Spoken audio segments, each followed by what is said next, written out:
מזמור לדוד.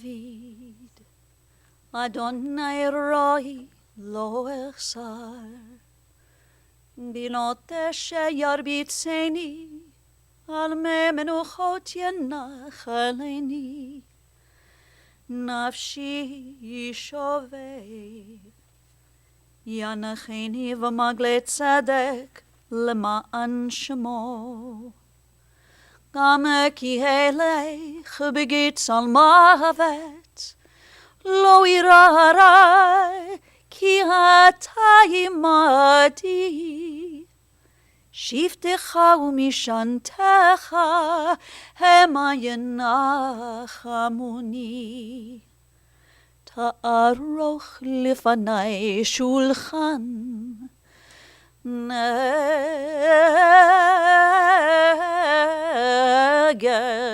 צורריי. דשנת בשמן ראשי כוסי רוויה, אך טוב וחסד ירדיפוני כל ימי חיי. בשבתי בבית אדוני לאורך ימים. I've chanted for you the words of our 23rd Psalm. On days when we are seeking strength and comfort, we often turn to the psalmist. And so at this time, I invite you to join me as we recite these words together.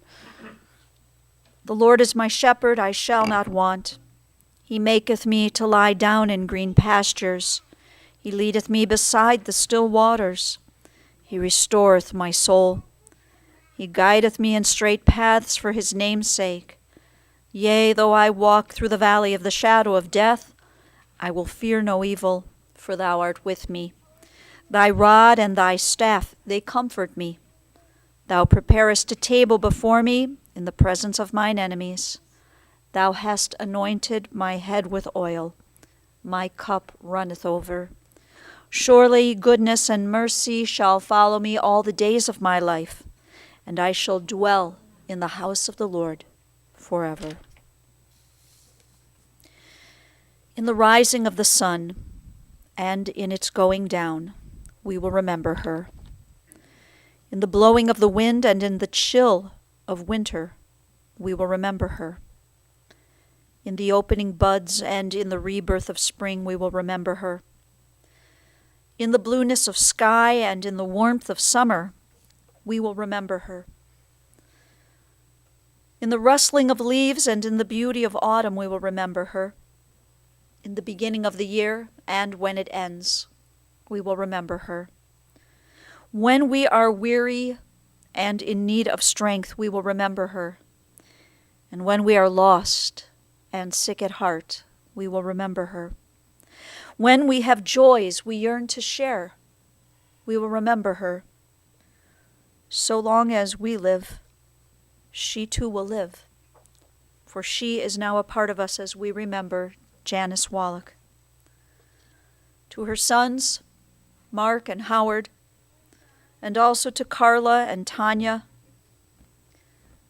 to her grandchildren, Carrie, Philip, Daniel, Rachel, Adam, and Maria, also to Jess, Vera, and Rachel, to her great-grandchildren, to Bina, and to Zev, to all of the members of the family and so many cherished friends. We've come together today to remember, but also to celebrate the life of your beloved Janice.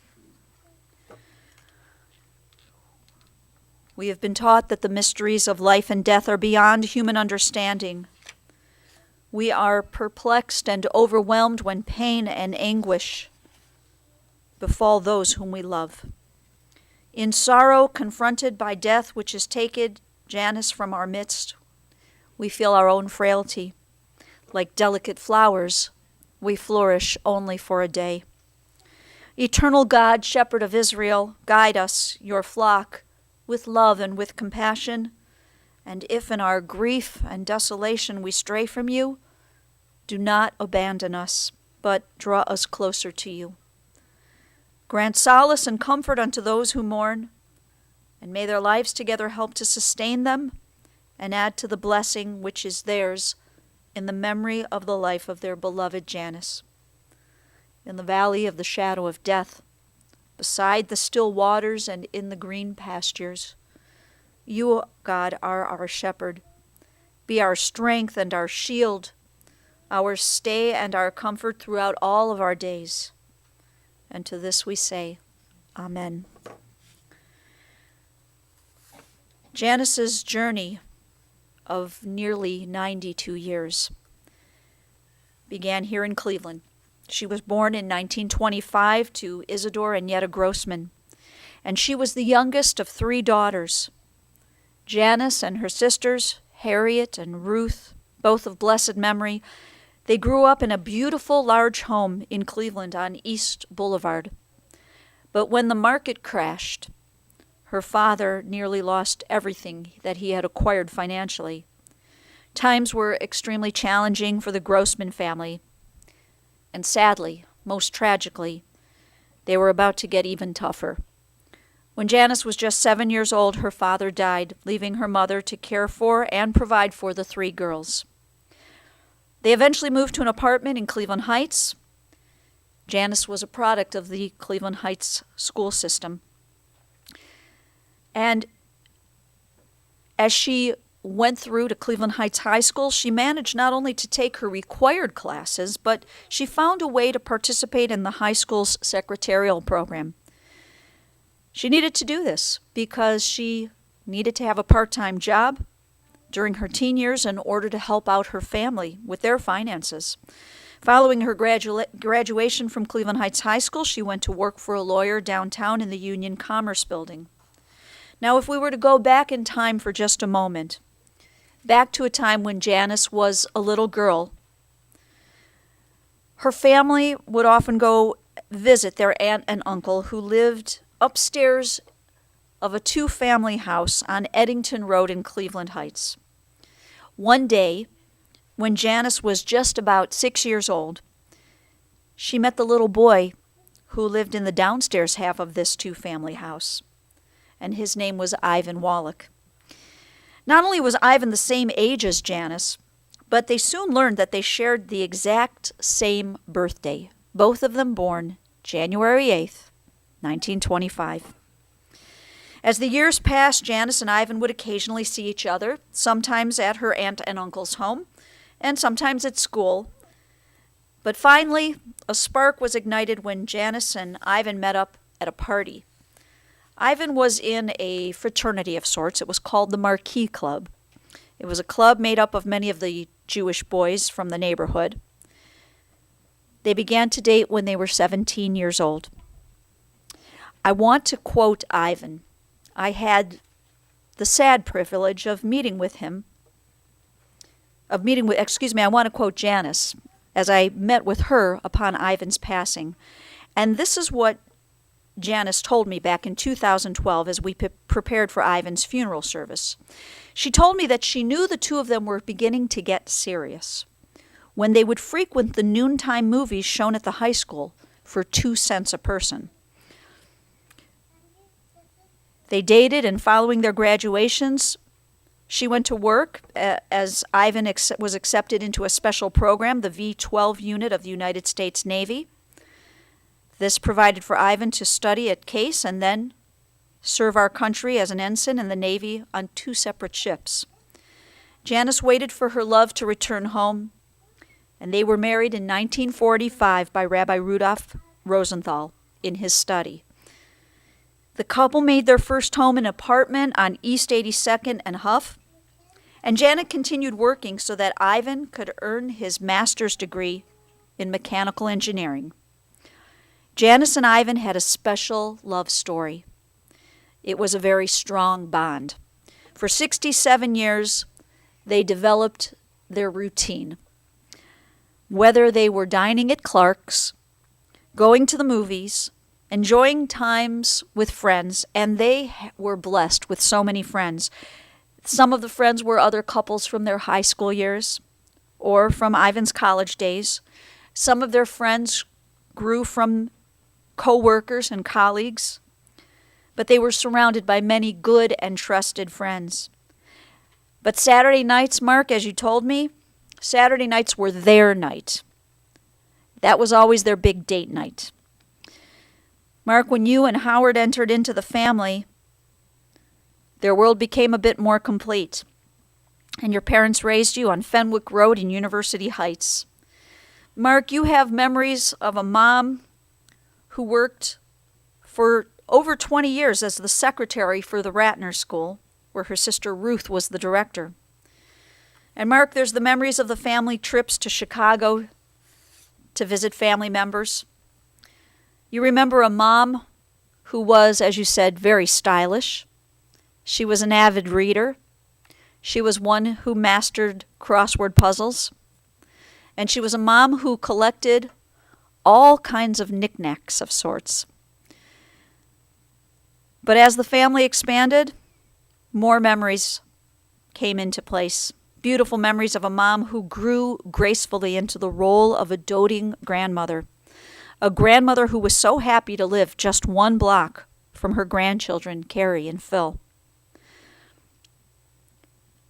We know that words that come from the heart enter directly to the heart. And it's so fitting today that some of her grandchildren are with us and have words in their heart to offer. First, I want to call on Danny to share with us.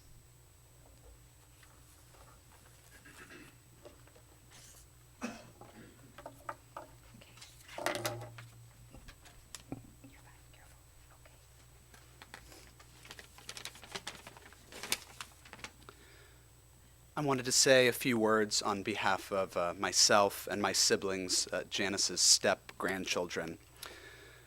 Integrating into a new family is a fraught endeavor for everyone involved, both for the newcomers and for the incumbent family members.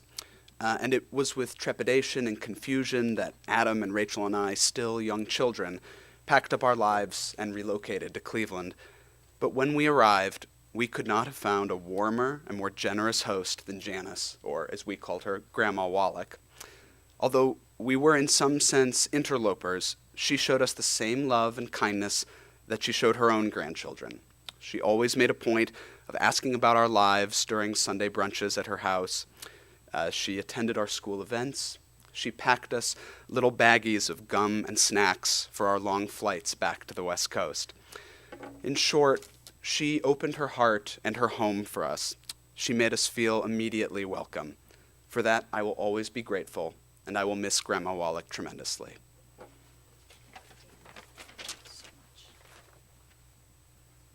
Thank you, Danny. And I'd also like to call on her grandson, Phil.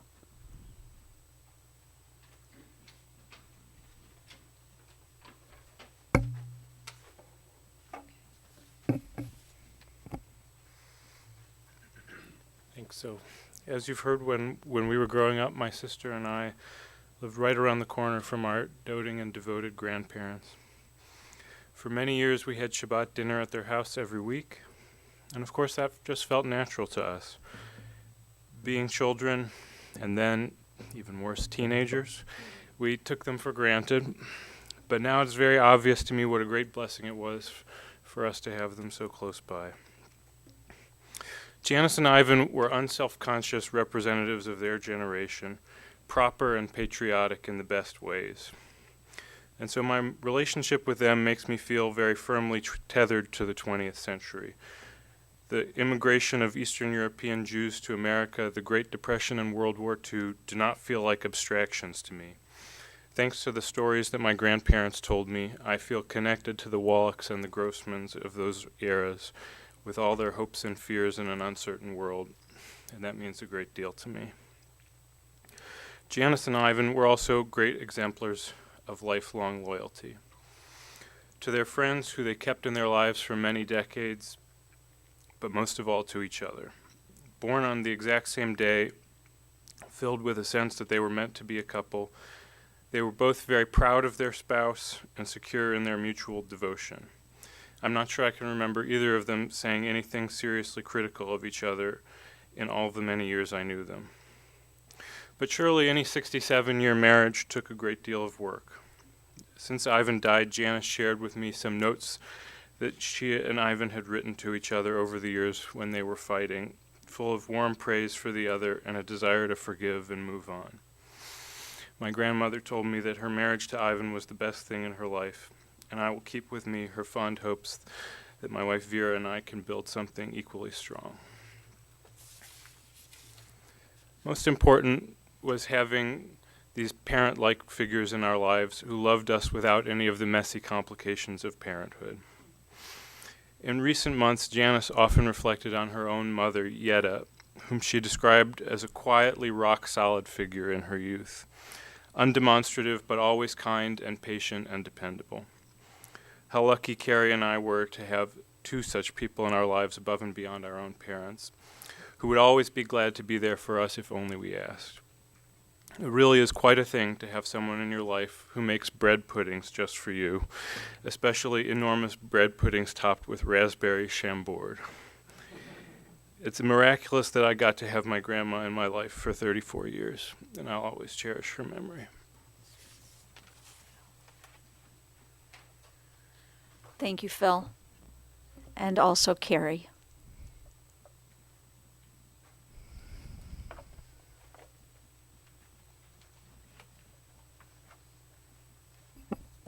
So as Phil said, we're both incredibly fortunate to have had our grandmother, and such an amazing grandmother, in our lives for so long. I'm almost 37 years old, and I've just now had to part with my wonderful grandmother. Janice and my grandfather Ivan were unswerving in their love for each other, for their families, their sons Mark and Howard, and especially for us, their grandchildren. My grandmother always fiercely supported us and told us how proud she was of our accomplishments, large and small. And it's definitely because of my grandma that I've had the strength to become who I am today. My grandma loved to reminisce about the past. We will tell the stories she told us and stories about our favorite times with her to our own children. And we've heard a number of wonderful stories about her life already, but I can add to that just a little bit. One story that she liked to tell me about was when my grandparents got married on November 10th, 1945, they had to plan around my grandfather's ability to take leave from the Navy. He wasn't sure if he was coming home. Was he coming home? She thought she had to go to Boston, and he ended up being able to come home. But when their wedding plans changed several times, she'd had to return the white dress she had bought to get married in a big wedding when she thought she had to go to Boston. So then she ended up getting married in Cleveland in a pale pink silk dress. But there are no pictures, and as she puts it, nobody thought of taking any pictures. In the 1990s, when my grandma retired from, I believe, about 25 years at Ratner School, where she worked with her sister Ruth and with my mother, Happy, I remember a wonderful, warm gathering for her retirement. I also remember a gathering in 1995 when my grandparents celebrated their 50th wedding anniversary with a lovely party that fell around the time of my brother Phil's bar mitzvah. And I thought it might be likely that many of the people who are here today also remember that party. I also remember a wonderful vacation in the spring of 1999 that my grandparents took with me and my brother to Colonial Williamsburg in Virginia, not a place I've had a reason to visit any other time. I took the train down from college. I think I was in my first year of college, and I was so excited to spend a long weekend with my grandparents, even in the middle of the semester. How many college students are lucky enough to be able to go on vacation with their grandparents? It's really a wonderful thing. So I wanted to say a few words about what my grandma meant to me, and also the image of her that I hope to preserve, her aesthetic, if you will. She was one of my best friends. In the past few years, we spoke on the phone at least 3 or 4 times a week. There were many times when all I wanted to do on a Friday evening was spend a while talking on the phone with her. We chatted about our days, about what she was reading, a recent Jeopardy episode. Since my son Zev was born, she would begin each call by asking, "So how's that little boy of ours?" And she always responded with a really hearty chuckle to stories about her great-grandchildren's latest escapades. Even if she couldn't hear totally well enough to understand what I was saying, she would just already start laughing before I would tell the story. When I think of my grandma, I can't help but think of certain colors and certain foods. She had a peaches and cream complexion. She regularly wore the same few colors: cream, beige, brown, rust, sometimes navy or black. These were also the colors of her home. When I was young, she and I used to sit in her den on Shaker Boulevard, right next to the fish room that I was just remembering with some of you before this. And we would paint our fingernails some shade of mauve or coral or off pink. Later, she would take me shopping at Beechwood Mall when I was a little older. She loved to buy me clothes in the same color palette. My grandma was proud of her Hungarian heritage. One way she expressed this was to sprinkle paprika on savory dishes, from cauliflower to brisket, as if to mark each food with a taste of Hungary. She also taught me how to bake several of her signature dishes, including poppy seed and almond noodle kugel. And as Phil mentioned, she always had a bottle of Chambord liqueur in the house, just in case she needed to make a last-minute bread pudding. I didn't put this in my notes, but I thought it might be worth sharing. Phil mentioned the East European Jewish migration to the United States, and I would like to point out that my grandma was Central European, and that there was a huge distinction. One thing that she told me when I told her that I was getting married to a woman, she was very understanding and sympathetic, and she said, "You know, your grandfather and I were also intermarried." And by that she meant, of course, Central and East European. Worth noting. So my own work on German Jewish history and culture is inspired to a large degree by my grandparents' European roots, as well as their American Jewish encounters with the early 20th century. And just a few weeks ago, I shared with my grandmother that my first book, which will be published next summer, is dedicated to them. My grandma had a quiet strength, and I would argue that we could think of her as someone who was a silent leader. She led by example. She did what she thought was right to the best of her ability, and she maintained a pretty humble attitude. Sometimes, though, when I would tell her about the stress or the problems in my life, she would always reassure me that everything would work out, that everything always seemed to get done somehow. And then she would take a more protective tone. "Carrie," she would say, "you tell them to call me if they have any complaints.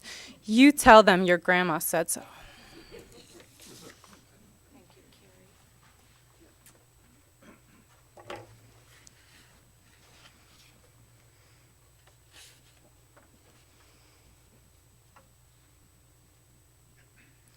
Birth is a beginning and death a destination, and life is a journey, from childhood to maturity and youth to age, from innocence to awareness and ignorance to knowing, from foolishness to discretion and then, perhaps, to wisdom, from weakness to strength or strength to weakness, and often back again, from health to sickness, and back we pray to health again, from offense to forgiveness, from loneliness to love, from joy to gratitude, from pain to compassion, and grief to understanding, from fear to faith, from defeat to defeat to defeat, until looking backward or ahead, we see that victory lies not at some high place along the way, but in having made the journey, stage by stage,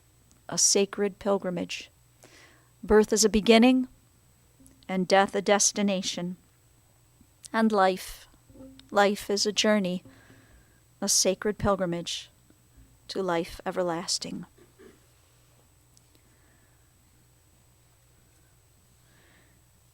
Janice Wallach would have been 92 years old in just a week on January 8th. And in her many decades here in the land of the living, she was a devoted wife to her beloved Ivan. She was a caring and devoted mother to Mark and Howard, also to her daughters-in-law, Carla and Tanya. And as you have heard, she loved with a great passion and was loved back so deeply by her grandchildren, Carrie, Phil and Danny, Rachel, Adam, and Maria, and by her granddaughters-in-law, Jess, Vera, and Rachel.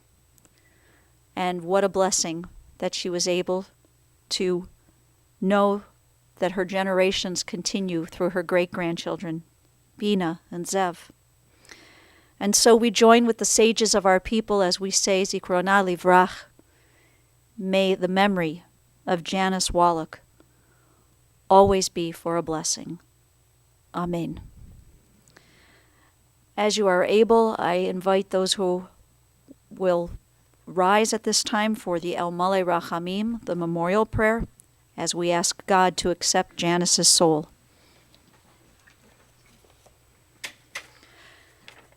El Maleh Rachamim, shochen bamromim, hamsei menucha nechona tachat kanfei hashchina, במעלות קדושים וטהורים, כזוהר הרקיע מסירים. את נשמת יקירנו, שהלכה לעולמה בגן עדן, תהא מנוחתה. אנא ברחמים אסתירך, בסתר כנפיך לעולמים, וצרור בצרורך את נשמתה. אדוני הוא נחלתה, ותנוח בשלום. Al mishkava v'nomar. Amen. O God, exalted and full of compassion, grant perfect peace in your sheltering presence among the holy and pure to the soul of Janice Wallach, who is gone now to her eternal home. God of mercy, we beseech you to remember all the worthy and righteous deeds that Janice performed in the land of the living. May her soul be bound up in the bond of life. God is her portion. May she rest in peace. And let us answer, Amen. As we prepare to recite the words of the Kaddish, I want to share with you that immediately following our service here, the family will receive friends at the residence of Carla and Mark Wallach. They live on Claythorne Road at 2758 Claythorne Road in Shaker Heights, and visitation will continue until 7 p.m. this evening. Anyone who is wishing to make a contribution in memory of Janice, the family has suggested that you might consider the Lily and Betty Ratner School.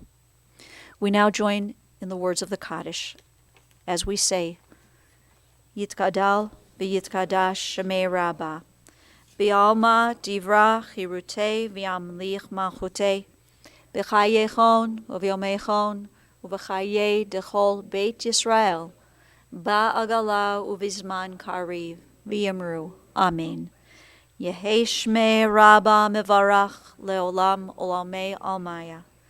Yitbarach v'yishtabach v'yitpa'ar v'yitromam v'yitnaseh v'yithadar v'yitalev v'yitalal shmei dekudesha barichu. Le'ela min kol birchata v'shirata, tushbechata v'nechemata, da'amiran bi'alma v'yimru. Amen. Yehei shlama rabba min shemaya, v'chayim aleinu v'al kol Yisrael v'yimru. Amen. Oseh shalom b'mromav, hu ya'aseh shalom, aleinu v'al kol Yisrael v'yimru. Amen. We pray that God, who makes peace in a high place, send peace and comfort to you, the mourners, to Israel, and to all humankind. Amen. Friends, on behalf of the family, we thank you for being here with your love and support on this very important and sad day.